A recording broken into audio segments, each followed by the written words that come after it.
सुप्रभात। आज सुबह की बड़ी खबरें। 20वें आसियान भारत शिखर सम्मेलन और 18वें पूर्वी एशिया शिखर सम्मेलन में भाग लेने के लिए प्रधानमंत्री नरेंद्र मोदी कल इंडोनेशिया के जकार्ता के दौरे पर रवाना हुए।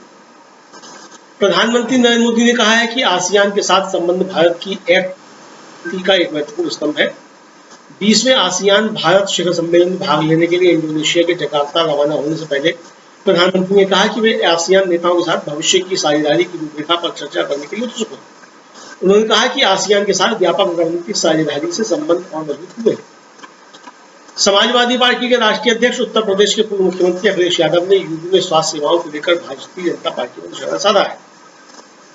उन्होंने कहा कि अस्पतालों में मरीजों की भीड़ लगातार बढ़ रही है, डेंगू का प्रकोप भी बढ़ रहा है। भाजपा सरकार दावे तो बड़े बड़े करती है, लेकिन हकीकत में अस्पतालों में न डॉक्टर हैं और न ही दवाएं हैं। मरीजों का कोई प्रोत्साहन नहीं रहा।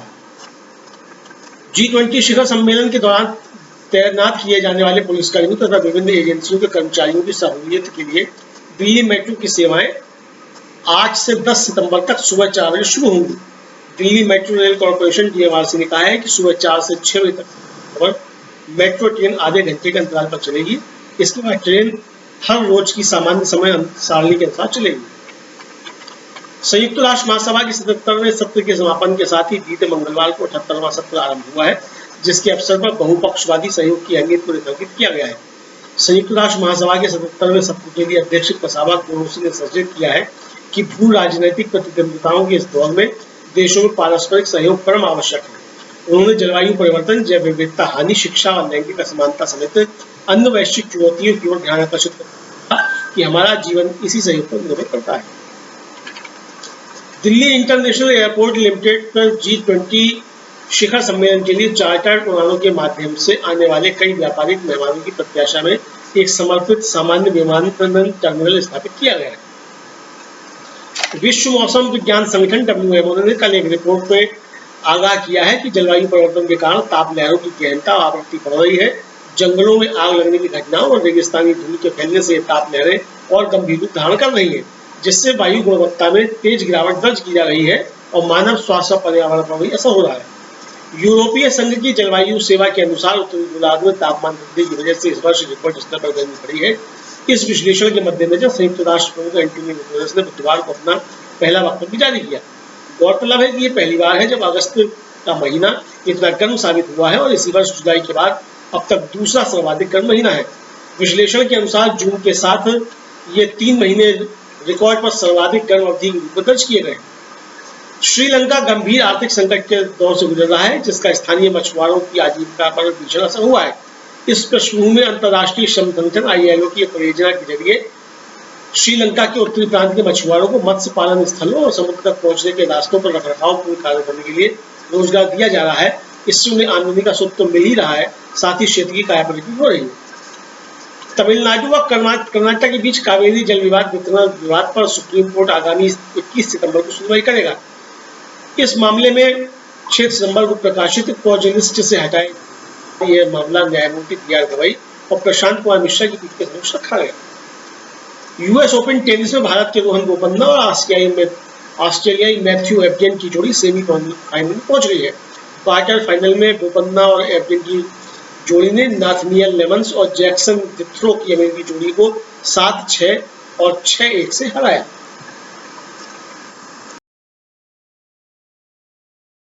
बात आज की सबसे बड़ी खबर की।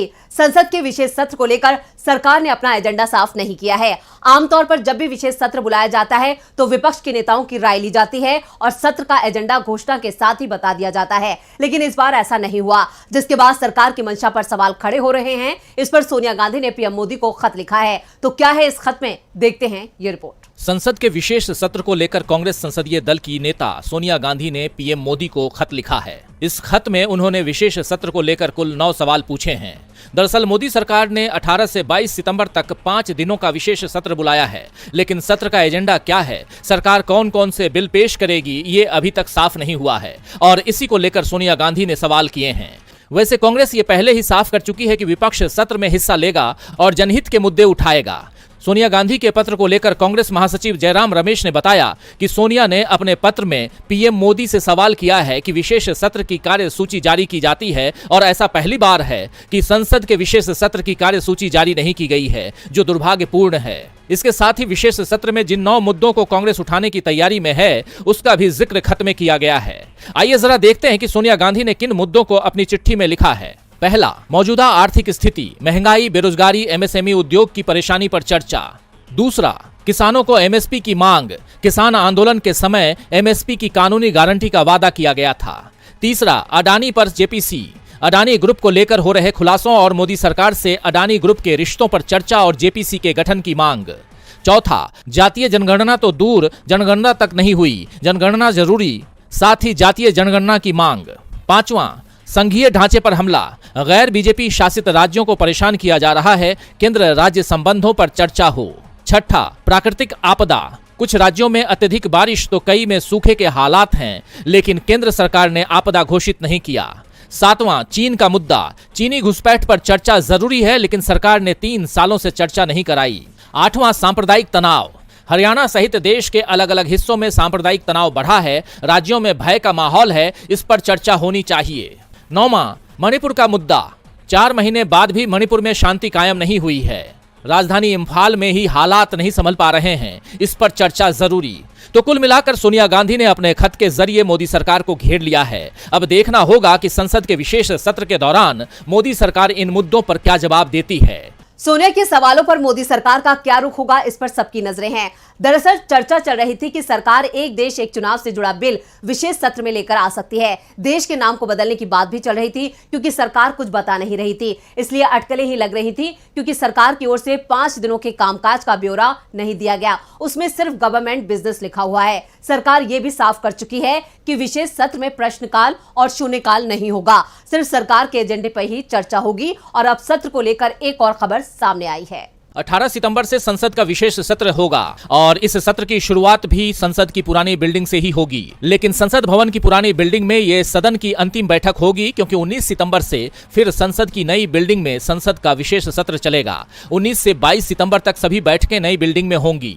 दरअसल 19 सितंबर को गणेश चतुर्थी है और इसी को ध्यान में रखते हुए मोदी सरकार ने संसद की बैठक नई संसद भवन में करने की तैयारी की है। आपको बता दें कि इससे पहले सरकार ने सावरकर के जन्मदिन 28 मई को संसद भवन की नई बिल्डिंग का उद्घाटन किया था, जबकि इस कार्यक्रम का विपक्षी दलों ने बहिष्कार किया था। लेकिन अब जब विशेष सत्र के दूसरे दिन यानी 19 सितंबर को नई बिल्डिंग से संसद की कार्यवाही होगी, तब विपक्ष इसका विरोध नहीं करेगा और जनहित के मुद्दे उठाएगा। वैसे सरकार की ओर से ये पहले ही साफ कर दिया गया है कि विशेष सत्र में प्रश्नकाल और शून्यकाल नहीं होगा। ऐसे में विपक्ष अपने मुद्दे कैसे उठाएगा, इस पर लगातार चर्चा चल रही है। जैसा आप जानते हैं कि नया संसद भवन 64,500 वर्ग मीटर एरिया में बना हुआ है। इसका निर्माण कार्य दिसंबर 2020 में शुरू हुआ था और करीब 2.5 साल में ये बनकर तैयार हुआ। देश में जिस समय कोरोना की लहर थी और लॉकडाउन लगा हुआ था, उस दौरान भी संसद भवन का काम चलता रहा। नए संसद भवन में लोकसभा में 888 और राज्यसभा में 384 सदस्यों के बैठने की व्यवस्था है, जबकि संयुक्त सत्र के दौरान लोकसभा भवन में 1272 सदस्यों के बैठने का इंतजाम है।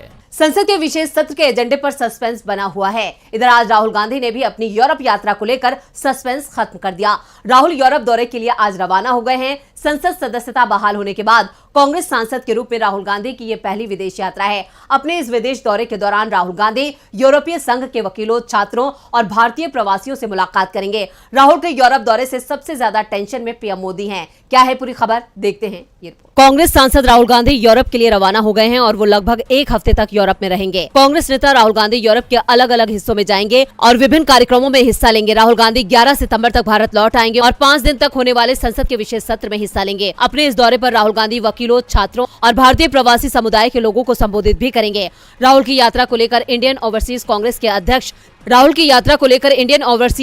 अध्यक्ष सेम पित्रोदा ने डीबी लाइव से बातचीत करते हुए वरिष्ठ पत्रकार प्रशांत टंडन के सवालों पर कहा। डीबी लाइव की रिपोर्ट। एक आखिरी सवाल आपसे कि ये जो इतनी नॉर्वे, नीदरलैंड्स, 5 या 6 देशों में वो जा रहे हैं, फ्रांस, प्रेस कॉन्फ्रेंस भी है कोई, और यूनिवर्सिटी को भी एड्रेस कर रहे हैं राहुल गांधी, तो और भारत जोड़ो यात्रा के बाद तो राहुल गांधी की विदेशों में छवि या विदेश यात्राओं से भारत में छवि में कोई आपके हिसाब से क्या अंतर पड़ा है पहले और अब में? देखिए, Rahul Gandhi is very popular on university campuses with think tanks, with local politicians. Rahul Gandhi हमेशा हमसे कंप्लेन करते हैं कि हम बहुत सारे प्रोग्राम रखते हैं उनके लिए, लेकिन डिमांड उतनी ज्यादा है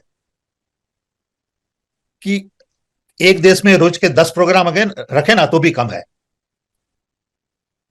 As soon as people find out that Rahul Gandhi is coming to Paris, we start getting calls from universities, think tanks, politicians, सबको मिलना है उनसे। सो उनकी डिमांड इतनी ज्यादा है कि हम सेटिस्फाई नहीं कर सकते सबको। जी। सो हम 4-5 प्रोग्राम रखते हैं, वो भी ज्यादा है, और फिर लोग हमसे कंप्लेन करेंगे कि आप कंट्रोल करते हैं, आप हमें मौका नहीं दिया, मैं क्या करूं। So his demand is very high, और कोई भी प्रोग्राम में आप जाइए, जैम पैक रहता है प्रोग्राम, अंदर आप एंटर नहीं हो सकते। जी जी। राहुल की ये यात्रा भी खबरों में छाई हुई है। खबरों में तो आज बीएसपी चीफ मायावती भी छाई हुई हैं। मायावती ने विपक्षी गठबंधन इंडिया को लेकर अपना रुख साफ कर दिया है। इंडिया बनाम भारत की लड़ाई में मायावती इंडिया के साथ नजर आ रही हैं। इंडिया और भारत के बीच शुरू हुए विवाद में अब बीएसपी चीफ मायावती की भी एंट्री हो गई है। विपक्षी दलों का कहना है कि उन्हें इंडिया या भारत के किसी भी नाम से आपत्ति नहीं है, लेकिन मोदी सरकार को जरूर डर लग रहा है। अब बीएसपी चीफ मायावती ने भी मोदी सरकार को घेर लिया है। मायावती ने कहा है कि मोदी सरकार बाबा साहेब के बनाए संविधान से छेड़छाड़ कर रही है, संविधान को पहली लाइन से ही बदलने की तैयारी कर रही है। ऐसे में सुप्रीम कोर्ट को इस पूरे मामले में संज्ञान लेना चाहिए। सरकार जो संविधान में बदलाव की सोच रही है, उसकी कोशिश पर रोक लगानी चाहिए। मायावती ने कहा कि सरकार की कोशिश बाबा साहेब अम्बेडकर के बनाए संविधान में बदलाव की है। नाम में बदलाव या छेड़छाड़ ना तो न्यायपूर्ण है और ना ही स्वीकार करने योग्य है। देश के लोग इंडिया और भारत नाम के बीच में विवाद खड़ा करने का खेल समझ रहे हैं। देश में महंगाई, बेरोजगारी, विकास, गरीबी जैसे तमाम मुद्दे हैं, लेकिन इन मुद्दों से ध्यान भटकाने की कोशिश हो रही है। मायावती ने बीजेपी को नसीहत देते हुए कहा, अगर बीजेपी को विपक्षी गठबंधन का नाम इंडिया रखे जाने पर आपत्ति थी तो उसे इसके लिए सुप्रीम कोर्ट में जाना चाहिए था। कानून बनाकर इंडिया शब्द के इस्तेमाल पर रोक लगानी चाहिए थी। विपक्ष को अपने गठबंधन का नाम बदलने के लिए मजबूर किया जा सकता था, लेकिन वो तो नाम ही बदलने की कोशिश में जुट गई है। जो काम सरकार कर रही है वो उसकी संकुचित सोच को बता रही है। इस तरह के काम सही नहीं ठहराए जा सकते। मायावती ने आज बीजेपी को बड़ा संकेत दिया है कि वो इंडिया के साथ जाएंगे। संकेत तो पीएम मोदी ने भी बीजेपी नेताओं को दिया है। मोदी सरकार की इंडिया से दूरी और भारत पर जोर देने के प्लान से बीजेपी बुरी तरह से घिर गई है। सोशल मीडिया पर जमकर सरकार को घेरा जा रहा है। पार्टी नेताओं के बयानों ने हालात और बिगाड़ दिए हैं, जिसके बाद दबाव में आई मोदी सरकार अब पूरी तरह से बचाव में दिख रही है। पीएम मोदी ने इसे लेकर अपनी पार्टी को सख्त हिदायत दी है। तो क्या है पूरा मामला, देखते हैं ये रिपोर्ट। G20 के नेताओं को जो निमंत्रण भेजा गया है, उसमें राष्ट्रपति द्रौपदी मुर्मू को प्रेसिडेंट ऑफ इंडिया की जगह प्रेसिडेंट ऑफ भारत के तौर पर संबोधित किया गया है। विपक्षी दलों ने इस मामले में सरकार को घेर लिया। विपक्ष ने दावा किया कि केंद्र सरकार विपक्षी गठबंधन इंडिया से डरकर देश का नाम बदलने में जुटी है, तो अब पीएम मोदी भी दबाव में दिखाई दे रहे हैं। अब उन्होंने पार्टी के सभी नेताओं को इस मामले में बयान नहीं देने को कहा है। पीएम मोदी ने G20 को लेकर बैठक बुलाई थी और इस बैठक में भी उन्होंने भारत और इंडिया विवाद पर मंत्रियों से न बोलने को कहा है। पीएम ने कहा कि जिन लोगों को अधिकृत किया जाएगा, सिर्फ उन्हें ही इस मामले में बोलना चाहिए। इसके साथ ही पीएम मोदी ने डीएमके नेता उदयनिधि स्टालिन के बयान को बड़ा मुद्दा बनाने के संकेत जरूर बैठक में दे दिए। मंत्रिपरिषद की बैठक में कहा कि उदयनिधि के बयान पर जवाब देना चाहिए। दरअसल तमिलनाडु के सीएम M.K. स्टालिन के पुत्र उदयनिधि ने कहा था कि सनातन धर्म लोगों को धर्म और जाति के आधार पर विभाजित करता है। सनातन धर्म को समाप्त करना मानवता और समानता को बनाए रखने के हित में होगा। हालांकि उदयनिधि ने सनातन धर्म के अनुयायियों के खिलाफ हिंसा का कोई आह्वान नहीं किया है, लेकिन बीजेपी अब इसे मुद्दा बनाने की कोशिश कर रही है।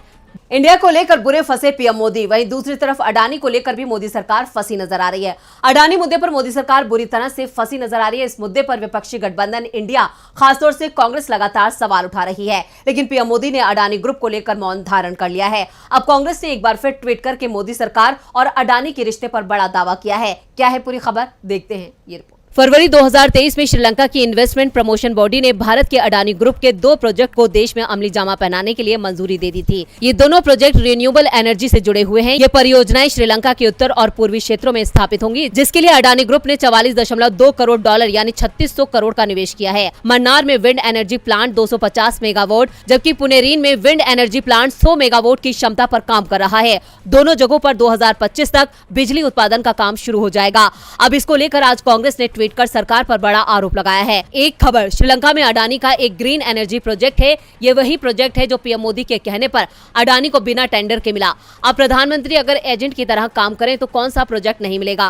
खैर, अब अडानी के इस प्रोजेक्ट के लिए मोदी सरकार और श्रीलंका की सरकार के बीच समझौता होगा। सोचिए जरा, अडानी के लिए अब सरकारों के बीच समझौता हो रहा है। मोदी अडानी के लिए और अडानी का काम कर रहे हैं। मोदी ही अडानी है, अडानी ही मोदी है। वैसे ये कोई पहला मौका नहीं है जब कांग्रेस ने अडानी को लेकर पीएम मोदी और केंद्र सरकार पर आरोप लगाए हों। कांग्रेस लंबे वक्त से आरोप लगा रही है कि अडानी और मोदी के बीच जो रिश्ता है उसकी बदौलत ही उन्हें विदेशों में प्रोजेक्ट मिलते हैं, खासतौर से उन देशों में जहां पीएम मोदी यात्रा करते हैं। अडानी ग्रुप को लेकर पीएम मोदी ऐसे काम करते हैं जैसे वो गौतम अडानी के एजेंट हो। अब कांग्रेस के इन दावों और आरोपों पर बीजेपी की चिंता भी बढ़ गई है।